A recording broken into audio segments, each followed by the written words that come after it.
Hello,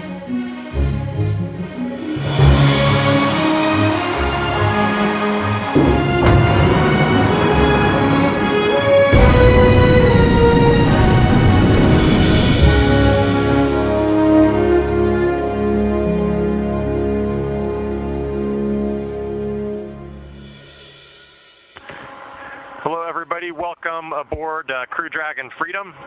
We are Crew-4. I'm Kjell Lindgren. Hi, I'm Samantha Cristoforetti. Hello. Hi, I'm Samantha Cristoforetti. Hello. Hi, I'm Bob Hines. How's it going? Hi, and I'm Bob Hines. How's it going? We are super excited to welcome you aboard. We Freedom, and we launched last night, about 14 hours ago. We haven't seen the footage of the launch, but it was an amazing ride up into low Earth orbit, and we're making our way to the International Space Station now. We just wanted to show you around our home here for the past 15 hours before we dock. And so I'm going to hand it over to Wadi first to share with you some of her favorite things about being here in the Dragon. Hey everybody, so as a first-time flyer in space here with my classmate and friend Farmer, our first and most favorite part about being on Dragon so far is definitely the view. So we can take you over here to the window that we get to sleep next to and eat next to and hang out next to, and just show you what we get to see, which is just this amazing Earth. It's been so cool to see the Terminator come in and out, the day and night cycles. You get to see the clouds and all of the rock formations are particularly interesting to me as a geologist, and we are just super excited to be up here.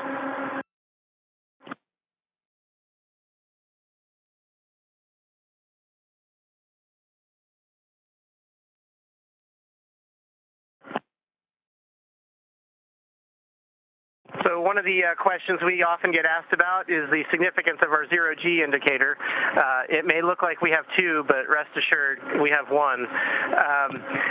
Samantha and I had the honor of allowing our kids to choose our zero-G indicator, and so we went to our daughters, and my daughter chose Zippy the turtle. It's one of her favorite and oldest stuffed animals, and so we brought Zippy along for the ride. He has been training with us for months. We have a photo gallery of all the training events that he's attended along with us. And this is Etta. Etta is the way that my older daughter, Kelsey, used to call her, because she, in Italian, she would be a small monkey, a scimmietta, but when she was small, she could only say Etta, and so that's how we call her. And it's actually the first toy that I bought for her before she was even born, so I was very excited that she chose Etta to fly to space with us.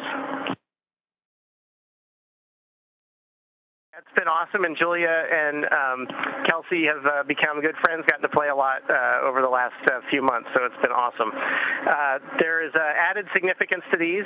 It was unsolicited, but the zero-G indicator actually has additional meaning to our crew. So as Jessica mentioned, she and I are in the 2017 astronaut class, and every class has a nickname, and we were known as the Turtles. So obviously Zippy is very near and dear to our heart as a turtle. Kjell's class from 2009 are known as the Chumps or the Chimps, which obviously is a monkey. And then Samantha's class from the European Space Agency were known as Shenanigans. And as everybody knows, if you get a turtle and a monkey together, that is a shenanigan. So that is our single zero-G indicator that we have for our mission. It's been amazing being up here again in space, and one of the most incredible things I've experienced so far was last night. We had a couple of burns during our sleep period. With all of a sudden you feel yourself and your sleeping bag pushed in the vehicle because you have a burn. The thrusters turn on. So I went up and peeked through the little window that we have here on the hatch, and I saw visually this thruster firings going on. It was like a ghost flying behind us, this very, very light glimmer making incredible shapes, and then it became more of an incandescent light, and it was just beautiful. And then that sound of the thrusters going on, toom, toom, toom, and that display of light was just amazing.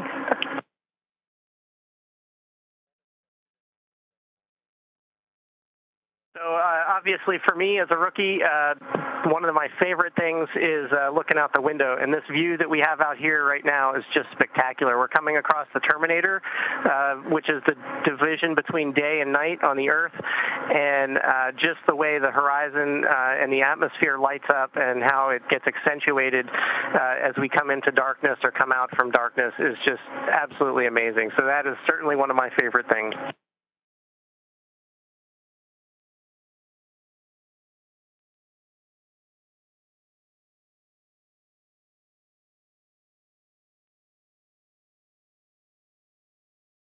And for myself, I have to say that launching, just the sensation of the rocket last night was absolutely amazing. An incredibly smooth ride, and just incredibly fun to feel that acceleration and then the weightlessness after we got into orbit. And we also like some of the little treats that we get. One of the benefits of being an astronaut is that you get to play with your food, and so we're sharing up here. Today during our post-sleep meal, Farmer took out a bag of candy chocolate.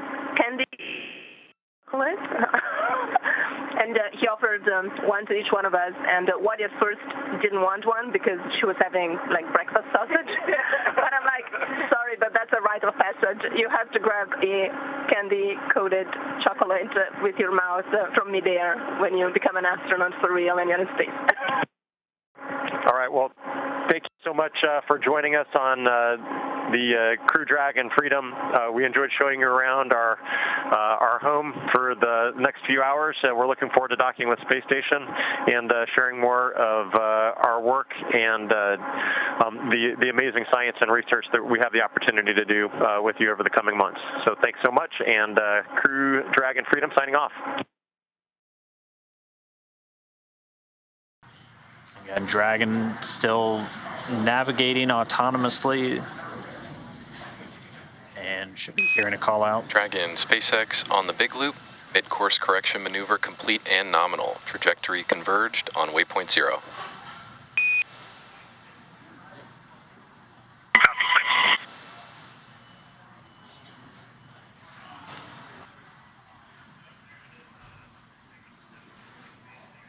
And for the crew, they're largely just in a monitor mode.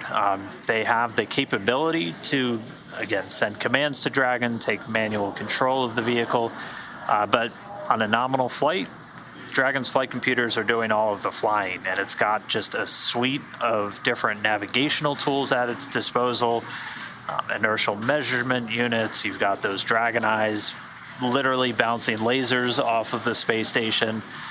Since we ended the rendezvous mode, we're navigating with what's called relative GPS, so a global positioning system. You've got antennas on the space station, receivers on Dragon that are talking to each other, and we've got that C2V2 set up as well that Kate was discussing.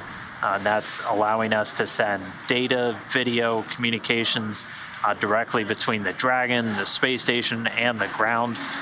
And you're going to hear what's called the big loop discussed a lot.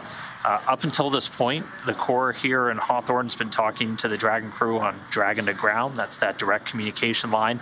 And the team in Houston talks to the station on space to ground. So we have we have 4 of those that they can talk across. When we get into these integrated operations, we tie everybody together. Everybody hears everything everybody else is saying. One big happy family. We call it the big loop. And so that's what we'll hear all of our comms on for the remainder of the approach.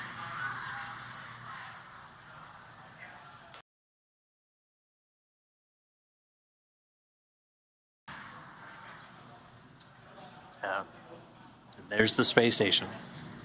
And we're coming up just directly underneath it. So you're looking up at station essentially from Dragon, and that's just outer space directly behind us. And we can see those Draco thrusters around the service section firing. That's pretty spectacular. I love that. And so waypoint 0 has been passed. Dragon's now inside 400 meters away from the space station, and it's moving up to what's known as waypoint 1. And so we can see those thrusters firing. Dragon is essentially doing a flip over to the top side of the station. So it's moving from 400 meters directly below to an area just 220 meters directly above.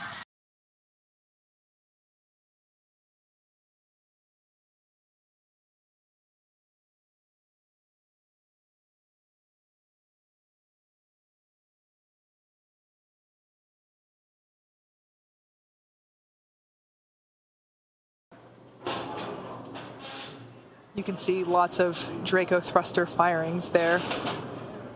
Again, these are primarily the service section Draco thrusters that are firing, essentially meaning they are located on the sides of Dragon, as opposed to the forward Draco thrusters, which are located at the top of Dragon, under the nose cone and around the hatch.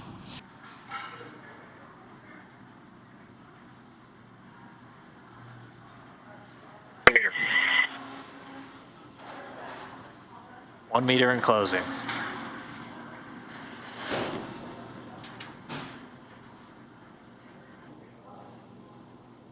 And we heard confirmation. Dragon SpaceX on the big loop, contact and soft capture complete, attenuation in progress.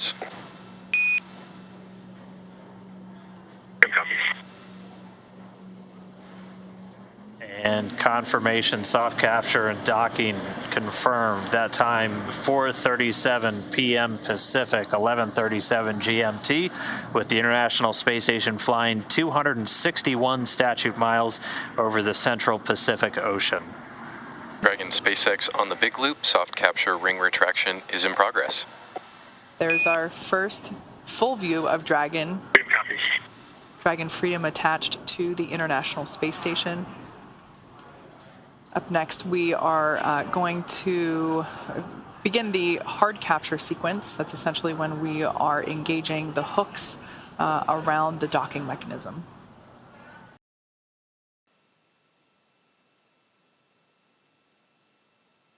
You're back seeing live views inside Crew Dragon Freedom. You currently see a couple empty suits still in the chairs as the crew are continuing to do preparations to open the hatch and ingress the International Space Station.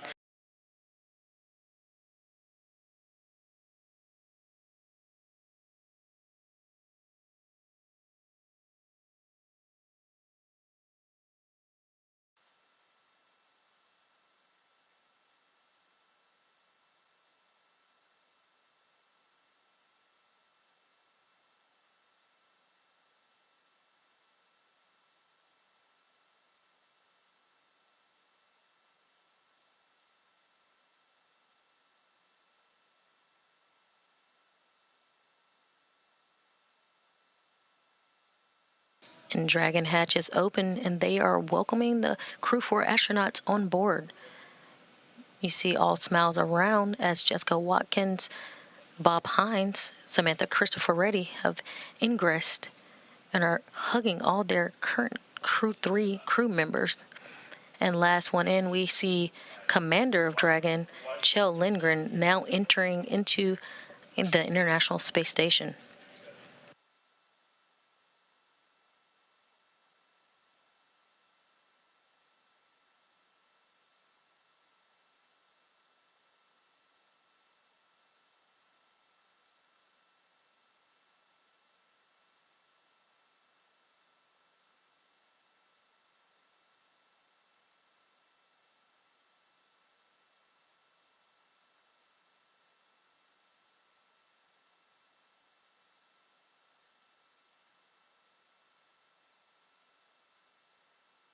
You're currently looking at all 8 crew members of Crew 3 and 4 together inside the Harmony module, welcoming the new crew aboard.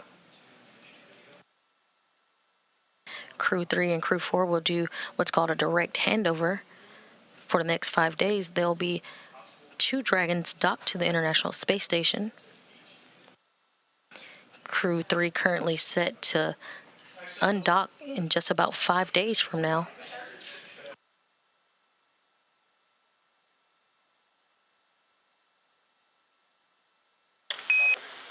Station Houston on Space to Ground 3, no response required. Just letting you know, PWD is going to be down 10 to 15 minutes.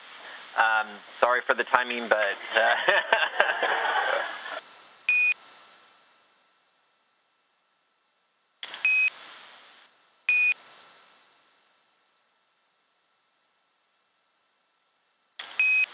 And Kjell, I'll owe you a beverage when you come back home.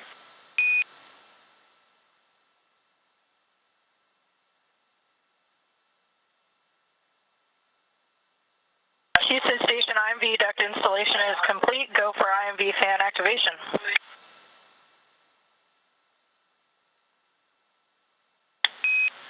Houston copies.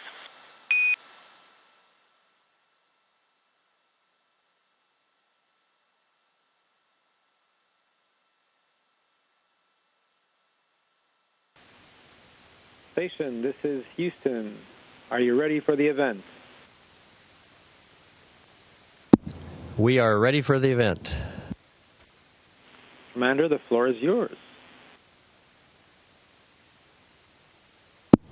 Well, welcome on board the space station. As you can see from all the smiles around, we are very happy to have our new crewmates aboard with us.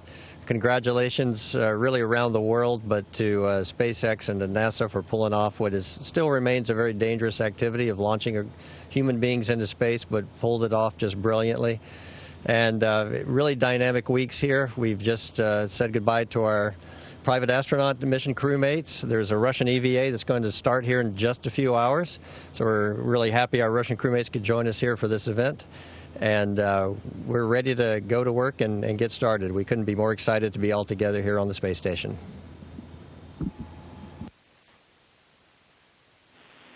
Thank you, Tom. And Freedom Crew, I wonder if you would be keen to share some of your impressions. Well, we had an absolutely magnificent ride into low Earth orbit on an F9 booster in the Freedom capsule. It was a really smooth ride, and the G's were pretty amazing.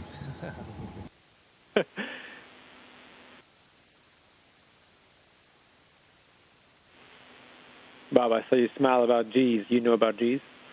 Smile about G's. You know about G's. Yeah, it was pretty amazing, especially, one of the things we used to say in fighters is, down low, the faster you go faster, the faster you get faster. This was just the opposite. The higher we got, the faster we went, the faster we got faster. And it was just incredible, that ride, especially on the second stage. It was just really eye-watering. It was awesome. And there's another rookie on board. Oh, Samantha. Seasoned astronaut. Go ahead.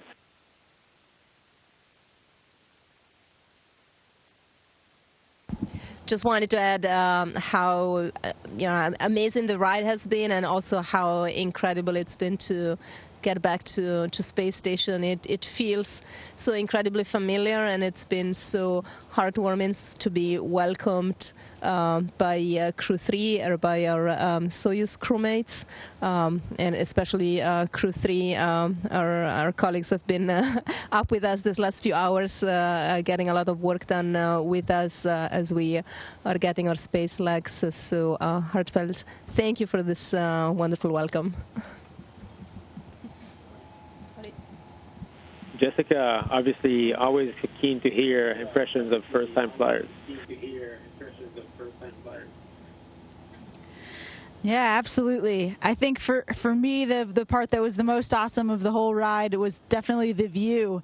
Right as we were coming in for docking, we started to get suits on and we're starting to prepare, and we had just enough time to take a last-minute look out the window, and we could see the space station kind of off in the distance, but super bright with the solar arrays shining towards us, and the Earth below. I mean, it's just absolutely gorgeous. So we're super excited to be here and to see more of those amazing views.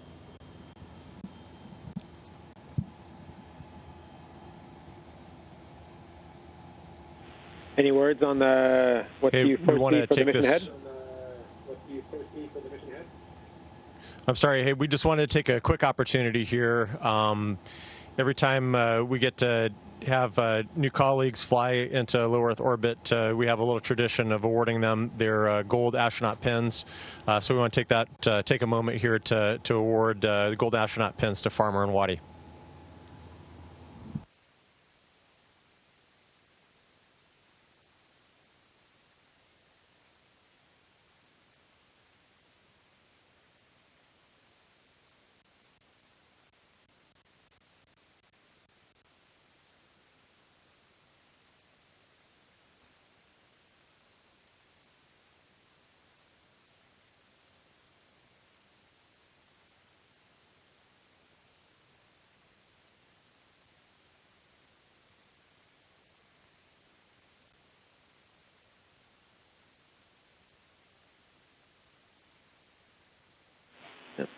Congratulations We've got from all the centers. weeks of...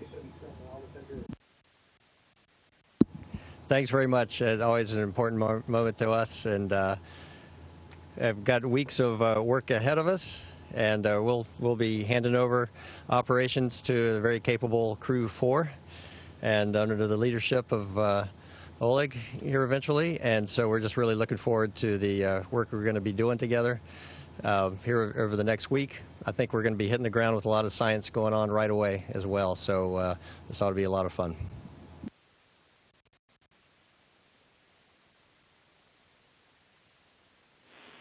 Well, very good. Thank you all for your time. I know you're very busy up there. I don't know if there's any closing remarks anybody would like to share.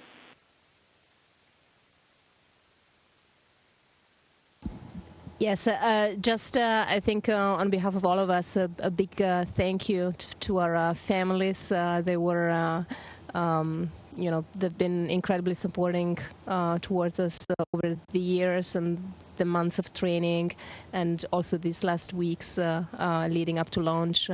Also, with some unpredictability on our launch date that made it even more challenging, and we always could enjoy their support. And of course, a big thank you to the NASA family, SpaceX, and also from my side, a particular thank you to my colleagues at the European Space Agency who make it possible for us ESA astronauts to fly. And I'm incredibly happy to be here and sharing this experience with my colleague, my ESA colleague, Matthias, as well.